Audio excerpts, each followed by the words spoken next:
Welcome to Broadstairs Life, where I speak with the people who make Broadstairs such a special place.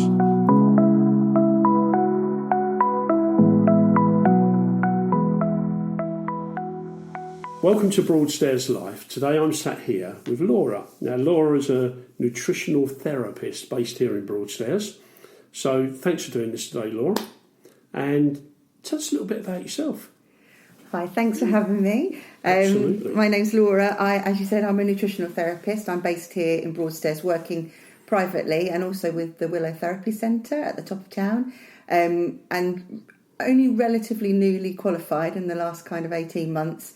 Really just because I had a change in focus and wanted to kind of help people, seeing lots of people falling poorly, particularly post-COVID, due to all different types of things.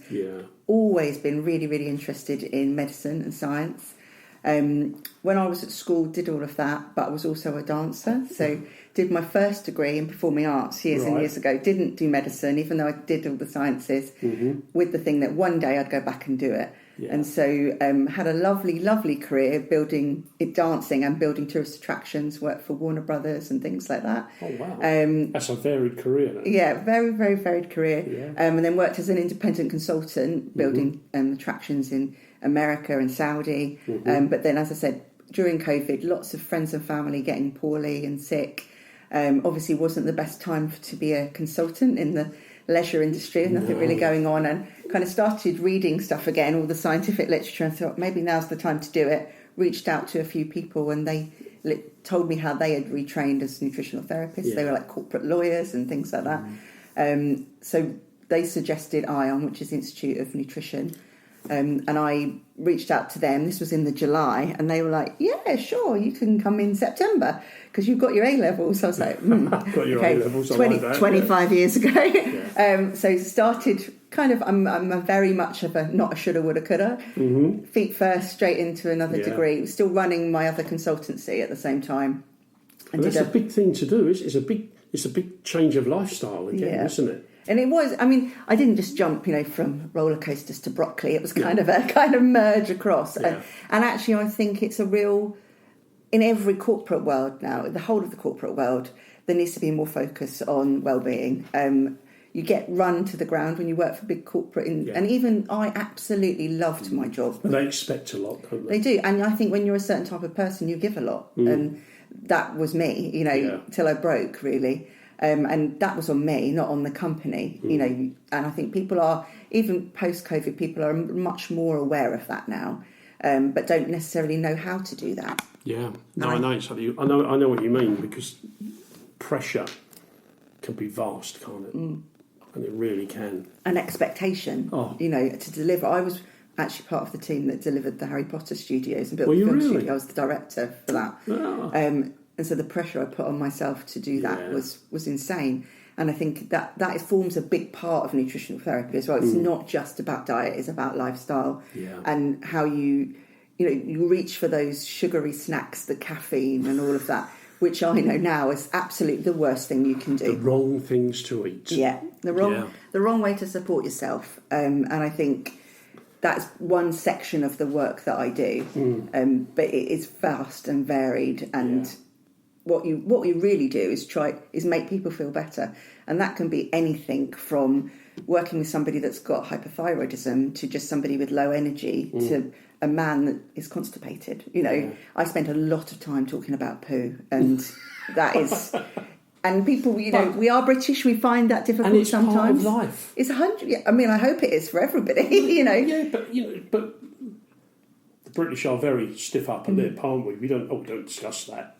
So totally, and actually, if you can't go to the toilet, it can have such a profound impact on your life. And the amount of people that can go for 2 weeks without going to the toilet. Imagine how that makes them feel. And then we work with them to support those types of symptoms.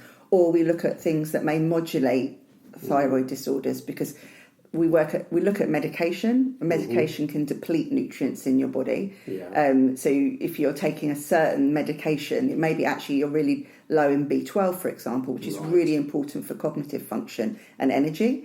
And that's really simple. You can look at that and how to understand it. We work on very sort of specialised databases. I was about to say, because that means you've got a lot of areas that you have to consider. Absolutely. Which could be life-changing. Yeah, it's huge. So it's quite a long form, and I always say to people, I know this is a long form when you fill it in, but it gives me a really baseline picture of you, and that is everything from maternal, paternal illnesses and lifestyle to how you were born, to obviously your diet. Go back that far. We go back to all of their childhood illnesses, any genetic information, medication that are on. Yeah, we go to parents, look at what they had in terms of illnesses and death. We look at what vitamins they might be taking. Sometimes people are taking vitamins that actually are, don't work with the medication that they're on. And if you take certain supplements at the same time as medications, it actually can stop the medications being absorbed. Really? So we have to look at all of that. So it's about a 7-page form, and then the first consultation is between 90 minutes and 2 hours, where we talk about everything and really try to get to the bottom of their whole lifestyle and their whole life and symptoms. So it's a real, I could use the word intrusive, but you need the information. Yeah, and I think the reason why it's becoming so popular is because we do have that time. We have some brilliant GPs here, but they literally have 15 minutes. How on earth can they get to the bottom of something that's a kind of intrinsic investigation? And they don't do a lot of nutrition training. They do probably 7 to 9 hours in the whole of their doctor's training. Wow. So I think that will change. So how long was your training in total? 4 years. 4 years? Yeah. That's a long time. So we do all the microbiology of all the systems. We look at how all of your organs work, gallbladder, everything like that. Anything you can think of. It's a whole systems approach, and that's the kind of fundamentals of what is functional medicine, which is where you look at how the whole body works together, and actually your symptom is your body trying to tell you something, and we try to trace back to what that root cause is. Wow. So what's causing that symptom? So, for example, quite often anything that's going on with your skin is something to do with your gut, and that's your body showing that inflammation or showing that reactivity. I mean, could that be in relation to things like eczema and psoriasis? Yeah, and those very sort much of so, things? And that could relate to diet? Yeah. Wow. It can relate to diet, or the diet can help modulate those symptoms. So the world of the microbiome is becoming huge now. My dissertation, my research project was on the microbiome. And I've just come off another call about the microbiome and ADHD and mental health, because they're realising that gut-brain axis is so prevalent and important. Your microbes produce short-chain fatty acids, things like butyrate, which help neurotransmitters be created, so dopamine and things like that. And so that kind of signal to the brain comes from about 7 different things to do with your gut. So inflammatory responses, cytokine responses, so many different things that can send different pathways that can modulate different things. I'm not saying that the microbiome is causing ADHD, but it can impact it. Yeah. And say, like, I'm your client today. How do you start with a client? Is it just like you say, this talk and chat? Yeah, very much. And then obviously from the information you get from the form, then you can head off in a direction to help that person. Yeah, so what I try to do is have an initial 15-minute chat, because I think it's really important. You've got to gel with somebody if you're going to get that intimate with the discussions. Oh, absolutely. And then I send them the forms once they decided, yes, we want to go ahead. And the forms take probably 3 or 4 days to fill out, because it's a 3-day diet plan. So I need them to write down everything they eat, everything they drink, their sleeping, their exercise, their relaxation, all of those types of things. So I can ask them to be that's a lot to cover, isn't it? Yeah. But it's also to ask them to be as honest as possible, because there's no point in them doing it on a good, I'm being good today. Or the sneaky kick at 10 o'clock at night. The more honest somebody is, the better picture we get, the more normal that is for somebody. And everybody's normal is different, and I need to know what their normal is, so I can see potentially what patterns might be triggering symptoms. And then from that, I would spend quite a lot of time looking at that, going onto the databases, looking at the contraindications of the medication, looking at their past history, looking at their family history, looking at anything from the doctors, looking at if they've got previous blood tests, looking at where they've sat and what's their norm in terms of blood tests, if they've got accessible via the Anima app or the GP Health app. And then, so when I come to the meeting, I've got quite a lovely picture of them, and I've got a whole host of questions to ask and delve deeper on. So you go even further then? Then we go further, and I clarify things, and I ask. And also because when somebody writes something down, it's not always, it's always good if there's something I'm a bit like, can you just tell me a bit more about that? Yeah. Also, we have a list of things that we say are red flags that I would immediately refer back to the doctor. Oh, really? Because I'm not a doctor. No. And so, obviously, the most important thing is the safety of my clients. Yeah. And I can't diagnose medical conditions. No. So if there are certain things, that's regulated by BANT, which is my governing body, any of these things, I will say... So it's a duty to do that, absolutely. Isn't it? The same and a requirement. And mental health, and anything that's requires specialist training. So... oncology, so any cancer. I can't work with cancer patients because I haven't done that extra training. Right. And also certain limits on eating disorders and things like that. Yeah. Often I would refer them on. Or if it's just a really complex issue that I know, but people within my industry are real specialists. Can I ask you a question? Is there a common problem that you come across? Bloating. Bloating? Yeah, loads of people come, one of the main symptoms is bloating, particularly women, and constipation. Really? Yeah, because it's something that really bothers people. Yeah, because nobody likes to walk around feeling... It makes you feel horrid, doesn't it? Your clothes don't fit.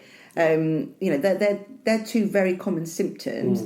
But then I also see people, it's so varied at the moment. I'm not a specialist, as I would say. I do like working with men. Right. And I think that partly because of my background, I've always worked with men, big technical teams and things like that.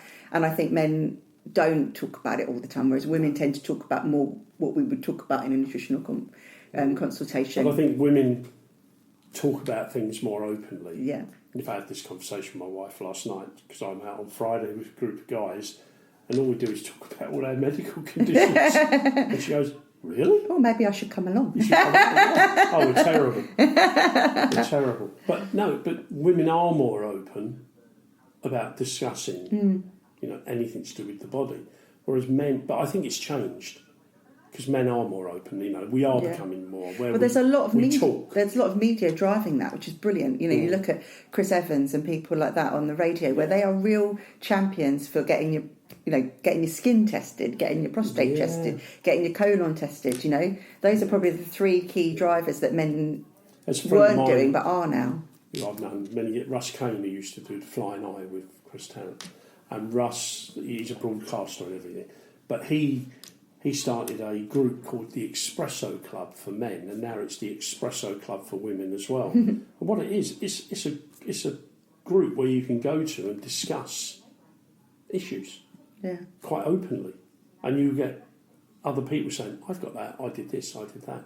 So I think, like you're saying, it's been open, isn't it? It is, and it's that community. It's actually, when you look at what's called the functional medicine matrix, in the centre of that is community, and it's why when you look at the research in like the blue zones, that community thing, having that sense of community can be as impactful as a well balanced diet or exercise. Or in fact, those people that have lived into their hundreds, which is what happens in the blue zones, they have all of that. They have the brilliant diet, they have the sense of community, they are fit, they are... Well, it's a little bit like the Mediterranean thing. They say about the olive oil diet. Yeah. With people who live in the Mediterranean, they seem to live longer.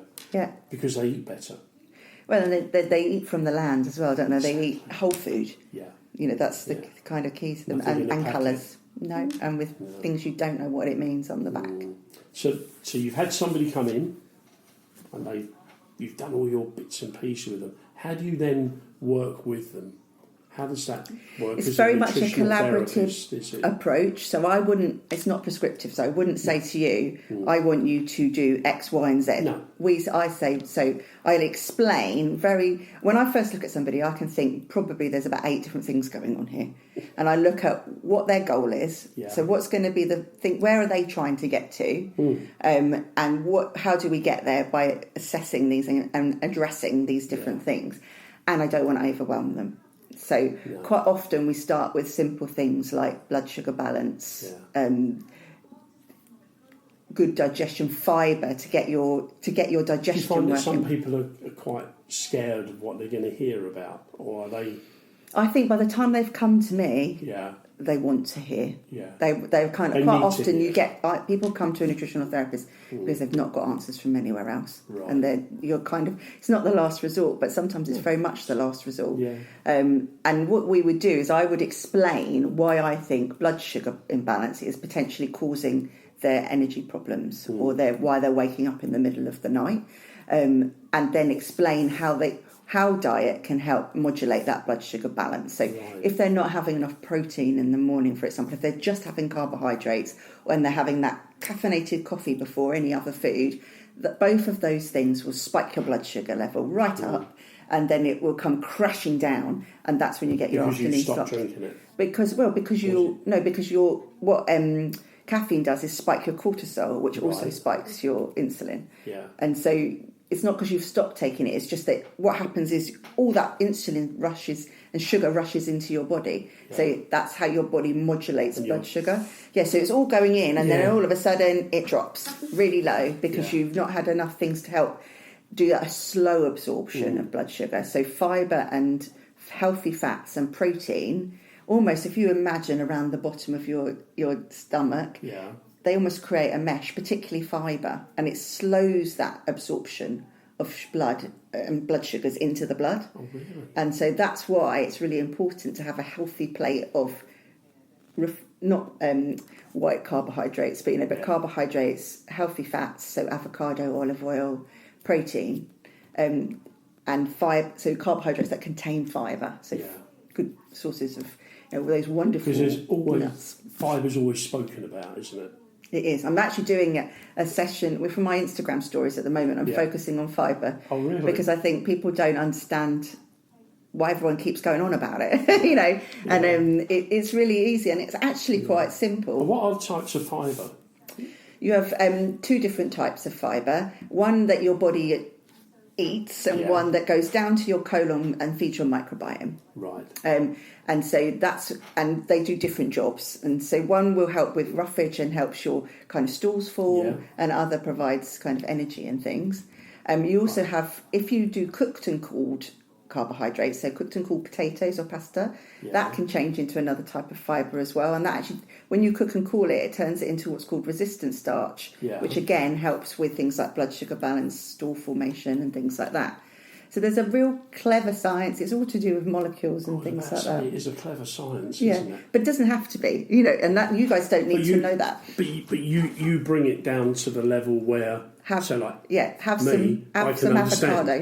some avocado. Yeah. I mean, an avocado is wonderful. It's got really loads of fibre in it, which people wouldn't necessarily think. Lots of healthy fats. And have that. And it doesn't. I think the other thing for me is I'm a real foodie. I love food. Join the club. Yeah. And when I first started my course, that was one of my biggest worries, that I was going to become so kind of constrained by understanding the health implications. Because of the knowledge that you have? Yeah. That you'd look at food and go, I want that. Yeah. But actually, it's most delicious food is properly cooked, wonderful food. Yeah. Two, it's an 80-20 rule. If you eat well and healthy most of the time, you're going to feel quite well. And the odd kind of thing that you love actually does you really good. A little treat. Yeah, exactly. Yeah. And I'm not the food police. And actually, a client I'm seeing at the moment, one of her things was that she wants to fall back in love with food again. And so it's concentrating on those foods she loves to see how many of them we can get back in as quickly as possible. That's one of her goals. You mentioned earlier fresh food. Yeah. Fresh food is whole food. If it comes from the ground, or it comes, and that is really if that's the one key thing, I would say that's your key takeaway. Really, is if it's got more than probably 4 or 5 ingredients, you probably don't want it. If it's got something you can't pronounce, you probably don't want it. Yeah. It's very difficult because things are snuck in there. I think some of the really interesting things that I've noticed as you go along, you can buy a block of cheese, but if you buy a packet of grated cheese, sometimes it's got potato starch in it. And now I've said that, you're going to be like, what? I never knew that. Yeah, and there's hardly any grated cheese that doesn't have it. There are a few. Yeah. But you don't need that, do you? You don't need that. You just want cheese. You just want cheese. And the same as all the alternative milks. Some of them have got lists of like 20 ingredients, so that the milk froths. And they've got lots of emulsifiers and seed You do oils, realise all there's of going to be a lot of people listening to this who are going to run into their cupboards and they're going to be reading all what's on the back of the packets. Yeah, but I think it doesn't. But it's also, again, it's 80-20, isn't it? And I think I'm very aware how expensive it can be to. I mean, we've just been out in Italy, and we used to go to these shops to buy all fresh salads, and the taste is just amazing, isn't it? And it's like so many people say when they're in France and stuff, they can eat bread, it doesn't cause them any problems. But in the UK, bloat city, you know, and that's to do with additives and the way they're made and all of those types of things. And so, but it is tough, and that's the other part of my job is to find. So your role is quite extensive, and broad and supportive. Yeah. I mean, it's called therapy for a reason, because it's not just nutrition, you know, and it's very bespoke to the person. So it has to be within their ability to be able to do it. So within the financial constraints, within their time constraints, there's no point coming up with and also lifestyle as exactly. well. Isn't if they've it? got a busy family, how do we create something that's going to work for everybody?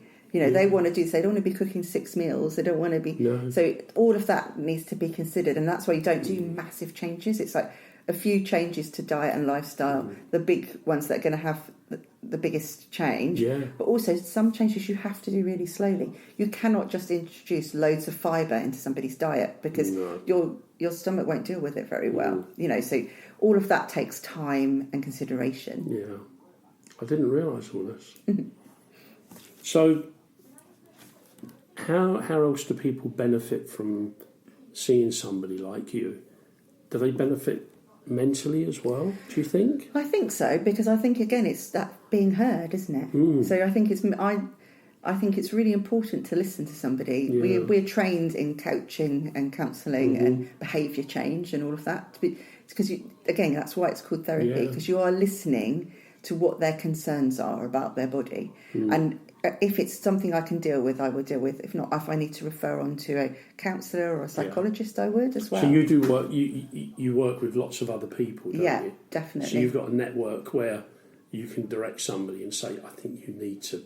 Yeah, and I write to GPs. I don't think I've had one client that I haven't written to their GP with either something that I want them to be aware of, or just asking them to run some blood tests for me, because we can do functional testing, but it's quite expensive, and it can be prohibitive to them. And do you find that GPs they react very positive? I haven't had anyone not work alongside me yet.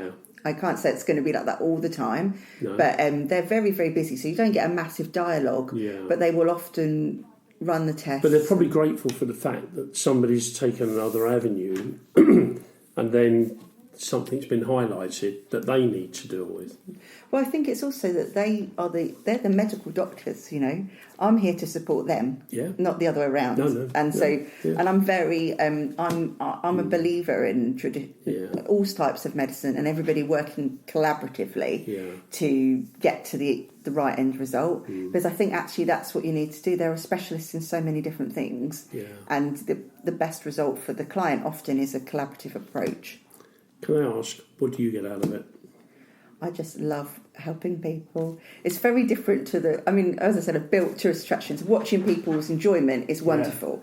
But there's nothing better, and this is going to sound really crude. One of my favourite moments ever was somebody showing me their phone when they had problems with constipation, showing me their phone of how many times they'd been to the toilet and, you know, had struggled all their life. Really? And then they've been going every single day. And to me, that's just... You changed their life. We're not changed their life, but you've just made it a bit better. Make it a bit... You know, and that's what I say. I think it's making people feel better. And that is what I get out of it. It's really lovely. Helping other people is a lovely feeling, isn't it? And also listening to other people. Because, like you said, people's health concerns really weighs on people's minds. And being able to, and certain people, you know, to support them when talking to their doctors. I often will, after the thing, say, do you want me to write a list of the things you need to talk to the doctor about? Right. So they've got that piece of paper when they're going, because you know what it's like when you go into the doctor's, everything goes out your brain, doesn't it? It all disappears. You know, and just sort of saying, or even showing them how to access their blood tests so they can see that. You know, all of that is part of my job. That's very important, isn't it? Yeah. It's very important.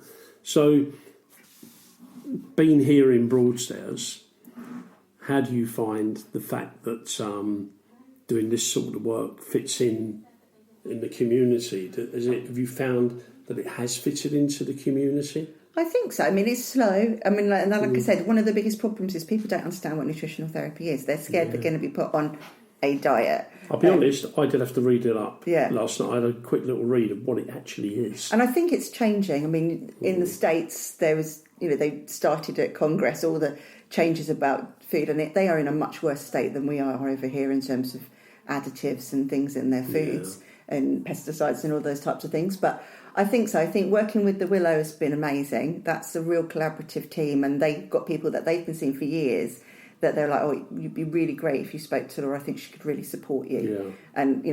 And some of them, they feel comfortable. Yeah, I go to the Willow to do it in their lovely room there, and that's nice.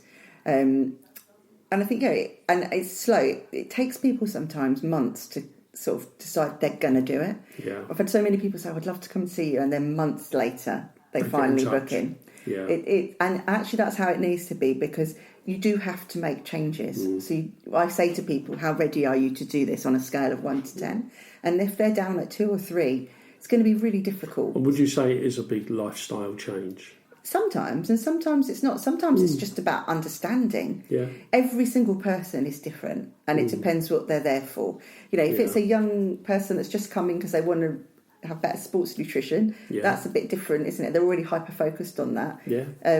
But if somebody's eating really badly and don't understand anything, but actually understanding it means, and they just change it all, everybody is really, really different. So I think it can be a big change. It can be a small change, and actually small habits that you do over and over and over again are more likely to be something that's achievable long term. Yeah. And that is actually what we do. We don't do massive big changes, step by step. So 3 to 6 consultations normally I do with people, and we do small changes that are created over a month. And it's also about willpower of the person, isn't it, as well, to actually make that change and say, I've got to do this. But it can be hard. That's one of the biggest challenges. It's not a pill. So it's not like you're not going to come and see me and then we're going to put some changes and the next day you're going to feel 100% better. Yeah. And actually sometimes if we're looking at, for example, if you've got dysbiosis in your microbiome, so that's where there's an imbalance in your bacteria. If you've got that, and if we went through a process by which we do what's called die-off, where you kind of eradicate some of those bad bacteria. When they die off, that can be quite uncomfortable, So you might feel a little bit worse before you feel better. It's a bit like when you take antibiotics. Sometimes after that, you feel a bit crappy, and that's exactly what antibiotics do. They kill all of your microbiome. Yeah. And so that, and the same is like fibre. If you go too fast with fibre, like I said before, that can cause digestive. It's quite interesting you say that, because I'm just going to. I don't know. I mean, I may be wrong, but it's like when they liberated Auschwitz and Birkenau, and they fed everybody, and a lot of people were sick. Their bodies couldn't take it because they had such a quick influx of food when they hadn't had lots of different their foods. tummy wouldn't be big enough, and also their microbiome, which they had no idea at the time in terms of that, wouldn't. So this is microbiome, you call it. Yeah. Is that the basis of? That is in your large intestines. Yeah. So that is all of the bacteria, the fungi. And that's good and bad, isn't it? Good and bad, yeah. They have, and how you would imagine it's like a community. And if it's balanced, you've got the good bacteria keeping all those naughty bacteria where they need to be. Yeah. What happens with lifestyle, diet, illness, medication is that those bad bacteria can get overcrowd and then crowd out the good bacteria. Take over. Yeah, and then that can have implications predominantly to do with inflammation throughout the body. And what you do with nutrition can help bring that balance back? Yes, it can. And make the goodies good, and the baddies do what the baddies have to do when they need to do it. Yeah, crowd them down. Yeah. And you can, first and foremost, I try to just do it by changing diet and not going through protocols and things, because as I said, you can that they can be quite harsh, and you don't want that to happen really. But sometimes there isn't a choice, and so but you can run microbiome tests now. That's a big area, and that is a stools test, because if you think from your large colon, that's where it's all living, and that they can show you down to the species now which bacteria you've got there and what balance that is. And they know now as well things like certain bacteria may promote colon cancer, or maybe, so you really want to bring them down, and the way to bring them down is by feeding the good bacteria. I'll ask you a question which I don't know if you can answer or not, or if you professionally might say you wouldn't. We've become a world of jabs and tablets in relation to weight loss, haven't we? Do they affect those micro? Only because people are not feeding them. It's really interesting, GLP-1, and I do work with clients, and if you think from a larger perspective, what happens with the GLP-1s, which you have that in your body, so fundamentally it's not something that's harmful. But what happens with them is that your appetite suppresses so much that you have to really focus on getting the food that you require into you, the correct food, which is why people are losing their hair or having gallbladder issues and things like that. So it's really about focusing on the right food first and foremost. And I think what's frightening with those GLP-1s and the different jabs and things is that actually the worse you eat on them, the more weight you lose. And so what they are seeing is that when people then come off the jabs, they've not reprogrammed themselves to eat better. They then are eating worse, and the weight yo-yo's back on. And so it is it's a huge field, as you can imagine. So it's like healthy eating, but the right food. The right food that does what it's meant because to your do. body will prioritise your vital organs over everything else, which is why people lose their hair, because your body does not assess that as something that you need to live. It's a very, very common side effect of the jabs. That's quite interesting. Yeah, but it's vast, and obviously it's a massive area, isn't it? It is, yeah. And it's a new area. Yeah, but then they have been used for years, for diabetes and things like that. It's a very clever medication. And it was it found by accident that it actually can help? Well, I think they knew that it would. Yeah. Wow. I'm learning a lot. There's a lot of big words though as well. If I do that, just tell me, say what? No. No, you've been good. You've been explaining. I've spent years doing that. I'm a question person, so I have to ask questions all the time. Like, just explain that to me. And if you don't ask, you'll never know. Yeah. So where do you go from now with what you're doing? Can you progress further? Yeah, you can do a doctorate. You can go into research. You can go into working with the kind of functional testing companies. I'd like to also work in the corporate space. I've just started doing all of that because I think... What, in relation to nutritional therapy? Nutrition? Yeah, because I think high-stressed, high-pressured environments require this type of understanding. Not to the level of an individual-specific diet, but how to support teams under... If you imagine, I built tourist attractions under high pressure. And how do you put the right things? How do you put the right break patterns in? How do you put the right snacks in? I was about to say that because, I was a police officer, and we just used to eat when we could. And later in my career, I did things, and I might not eat for 10, 12 hours. And then when I did, what would I eat? Junk. Yeah. Chinese kebabs, it's all that. And it was all the wrong food. And I knew it was all the wrong food, but the problem is time and job. And accessibility, isn't it? Accessibility. There is a lady actually that works with the police now. She specifically focuses on that and that shift patterns and how, that is the understanding of what needs to be done for that specific cohort of people. People are resistant to it at the moment, but it needs to happen because people are getting sicker and sicker earlier and earlier. They might be living a bit longer, but they're not living well. They're full of drugs, and they've got 7 or 8 diagnosed metabolic diseases and things. So this whole area that you work in actually promotes good health, doesn't it? Yeah, and being well, and so that you can live the life that you want to live. With the energy and everything, as best as you can. Because we all have times when we have lack of energy, don't we? We just like... And that's normal. But it is, isn't it? It's part of life. It is. There are times when your body just says, you need to slow down. Yeah. And it is listening to that before you break. It's better to, and that is hard. We're all really bad at that. Yeah. You know, that is a symptom. So what is the symptom? Is it that you're ultra stressed? You know, the impact of cortisol on your body, so on your blood sugar, on your hormones, and that is unbelievable. On your sleep, you know, the impact of sleep on everything is unbelievable. So understanding what is causing that symptom is kind of the fundamentals of functional medicine.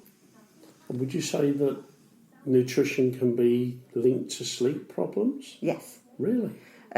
Blood sugar balance, particular, but also it's not a myth that you fall asleep after having the turkey dinner, and that's because turkey's full of tryptophan, and tryptophan is the precursor to melatonin, which is the hormone you need to be able to sleep. To be able to sleep, melatonin. And so if you're not having enough protein in your diet, you won't be able to produce melatonin. And also if melatonin is squashed by insulin. Yeah. So if your blood sugar or your cortisol is really high, your melatonin will not come up. Wow.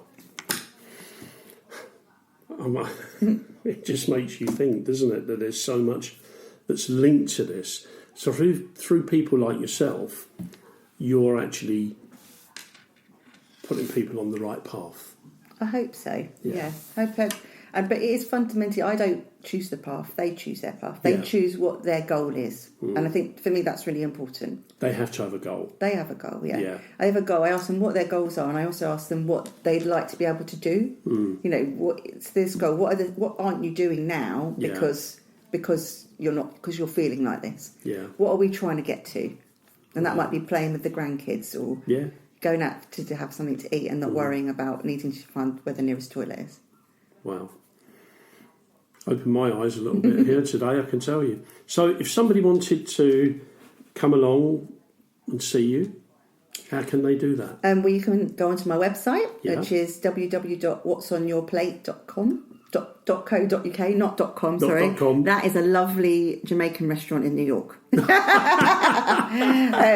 Or my Instagram, which again, if you search up What's on Your Plate, it will bring me up. And it's What's on _ your plate. Or pop into the Willow if you want to do an in-person thing, and they can put you directly in touch there. Touch with you. Yeah. Lovely. Is there anything else you'd like to tell us?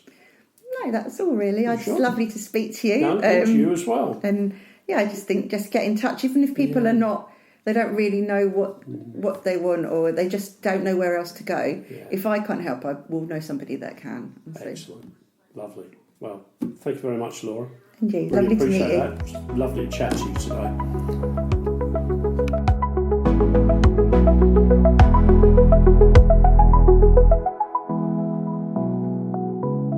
Thank you for listening to Broadstairs Life today. You can follow us on various social media platforms and also podcast platforms.